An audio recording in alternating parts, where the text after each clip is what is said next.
obrazovanja, znanosti i sporta. Gospodine Milanović, dobro jutro. Dobro jutro. Londonsko jutro, lijepo. Londonsko jutro, londonski doručak. Lijepo izgleda ovako, londonski doručak, prilično zdravo. Inače, kako zdravo doručkujete? Pa, trudim se.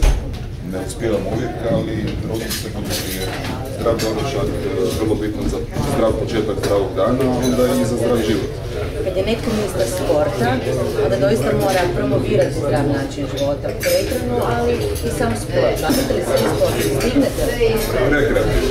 Dakle, rekreativno to u pravilu znači da pokušavam šetati u slobodno vrijeme. Slobodno vremena imam jako malo, tako da sigurno ministarski posao zahtijeva jedno odricanje od jako zdravih navika života i mislim da to treba nadoknaditi kako se ide. Zimi skijanje? Ne, nisam nikada bio skijao, jedino sam se grudao i sanjao. I to je dobro. Do kraja olimpijskih igara ostalo je svega još par dana. Vi kao ministar sporta, prvi čovjek u sportu u Hrvatskoj, sigurno imate svoja osobna očekivanja. Koliko medalje još koje staje očekujete do kraja natjecanja? Pa moja ljestvica uvijek jako visoko postavljena za sve što radim, pa i kada gledam sport želim da to bude što kvalitetnije. Pred nama su dva polufinala, očekujem da će to biti finala i najsjajnija medalja, dakle 2 zlata. Postoji li možda neki sport koji po vašem mišljenju nije na olimpijskim igrama zaslužuje pobiti?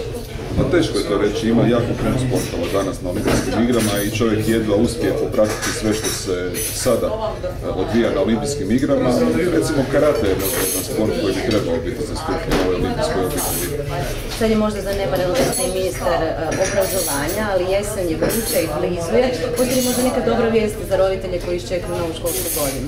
Nikada nije zanemareno i obrazovanje i znanost, sport jednako su važni u mom resoru i maksimalno se trudim svakom tih mojih poslova pristupati jednako odgovorno.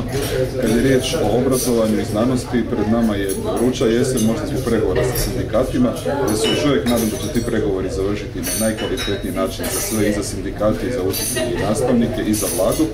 Ono što će biti novo od ove godine u školi, to je uvođenje zdravstvenog odgoja, što mislim da će bitno unaprijediti usvajanje nekakvih znanja koja nisu za ocjenu nego za život, da naša djeca usvajaju znanja, vještine i ravnopravni sudionici svih događaja u našem društvu. A jedna od novosti je da nema ocjenjivanja, zaključivanja ocjene na polugodištu. Neki su bili protiv te odluke, ali većina je bila za.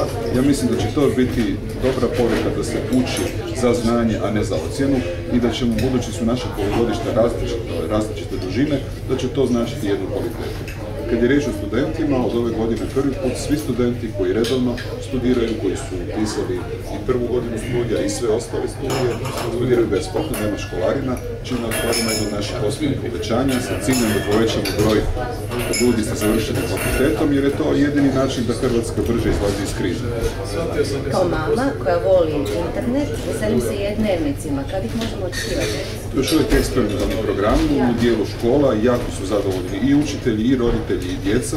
Naš je cilj do kraja ovog mandata omogućiti da u svim školama bude e-dnevnik, ali ne samo to, da postepeno pomalo uvodimo i tablet računala u školu, da škola postane škola i da ta torba naprava postane lakša. Jako sam sretna kao mama zbog ovih vaših zadnjih riječi, predlažem da zajedno doručak. Hvala vam lijepa. Hvala. Idemo na doručak.